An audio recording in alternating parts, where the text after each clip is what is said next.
lagi dengan kami di Her Story, masih bersama dengan Bapak Ferry. Halo Pak Ferry. Halo. Pak Ferry, tadi kan sebelumnya kita membahas mengenai catatan tahunan Komnas Perempuan. Apakah masih ada informasi-informasi lain yang Bapak ingin sampaikan di Her Story ini? Ya, catatan tahunan yang dikeluarkan Komnas Perempuan pada tahun 2020 sebenarnya penting sekali untuk mengetahui apa saja sih bentuk-bentuk kekerasan yang terjadi di Indonesia gitu.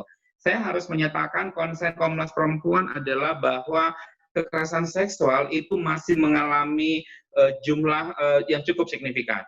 Pada tahun 2020 kami mencatat bahwa ada 14.719 bentuk-bentuk kekerasan seksual yang terjadi di ranah personal, ranah komunitas, maupun di ranah negara. Di ranah personal itu cukup tinggi, 75,4%. Sementara di ranah komunitas itu 24,4%. Saya pikir ini angka yang cukup menghentak publik sebenarnya bahwa kita tidak boleh menyatakan bahwa kekerasan seksual adalah hal yang biasa. Ini kejahatan yang luar biasa yang dialami oleh perempuan-perempuan korban. Kemudian yang kedua, saya juga mau menyampaikan bahwa penting diwaspadai kekerasan dalam bentuk cyber. Apalagi ini kan masa pandemi COVID-19 yang semua orang sekarang diminta untuk stay at home, kemudian orang kemudian menggunakan alat komunikasi sangat banyak sekali. Iya, ini juga menjadi sangat penting diwaspadai. Pada tahun 2019, Komnas Perempuan mencatat ada 407 kasus yang dia berbasis cyber. Nah, bandingkan dengan 2018 yang ada hanya 104 kasus. Jadi meningkat ya Pak ya? Signifikan gitu. Dan saya pikir ini harus diwaspadai karena bentuknya adalah ancaman untuk menyebarkan foto ataupun video tubuh atau bagian tubuh tertentu dari korban. Nah, jadi publik perlu diminta untuk menjaga hak-hak individunya, hak-hak personalnya, jangan mudah sekali untuk terpapar atau terpengaruh untuk mengirimkannya kepada orang-orang di luar sana lewat media-media komunikasi yang ada. Nah, yang terakhir yang mau saya sampaikan adalah kekerasan terhadap disabilitas itu juga mengalami peningkatan yang cukup signifikan juga gitu. Pada tahun 2019 kemarin terjadi 79 kekerasan seksual yang dialami oleh disabilitas dan sering sekali pelakunya tidak teridentifikasi karena kemudian korban sulit untuk mengungkapkan siapa pelakunya.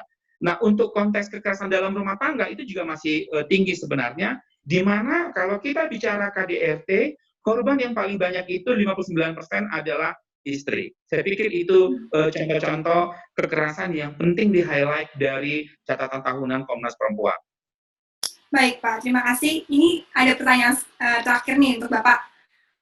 Mengenai akses pengetahuan tentang apa itu kekerasan seksual bisa didapat dari mana ya Pak? Pertama, saya berharap bahwa situasi akan pulih segera sehingga kemudian untuk masyarakat yang ingin mengetahui tentang kekerasan terhadap perempuan, termasuk kekerasan seksual, boleh berkunjung ke kantor Komnas Perempuan di Jalan Ratu Harhari 4B Menteng Jakarta. Kemudian Bapak Ibu juga boleh misalnya melihat websitenya Komnas Perempuan atau kemudian mengecek Facebooknya Komnas Perempuan, Twitter ataupun Instagram. Komnas Perempuan secara aktif mempublikasi informasi-informasi atau pengetahuan terkait dengan kekerasan, termasuk bahkan mungkin memberikan pengaduan. Siapa tahu misalnya ada korban atau keluarganya yang ingin mendapatkan dukungan dari Komnas Perempuan, boleh juga melaporkan kasusnya. Kita juga punya nomor telepon dan segala macam. Intinya adalah di media sosial pada saat ini Komnas Perempuan cukup terbuka menyampaikan berbagai informasi dan pengetahuan bagaimana misalnya penanganan kasus kekerasan terhadap perempuan bisa dilakukan. Saya mau menyampaikan yang terakhir kalinya adalah kepada publik, perempuan korban kekerasan seksual atau kekerasan yang lainnya itu boleh mungkin adalah bagian dari keluarga kita. Maka saya mau menyatakan bahwa kekerasan seksual dan isu kekerasan terhadap perempuan adalah persoalan kemanusiaan yang sangat penting untuk dibantu atau didukung penyelesaiannya sehingga korban tidak merasa sendirian. Sehingga pada akhirnya korban mendapatkan akses atas keadilan dan pemulihan.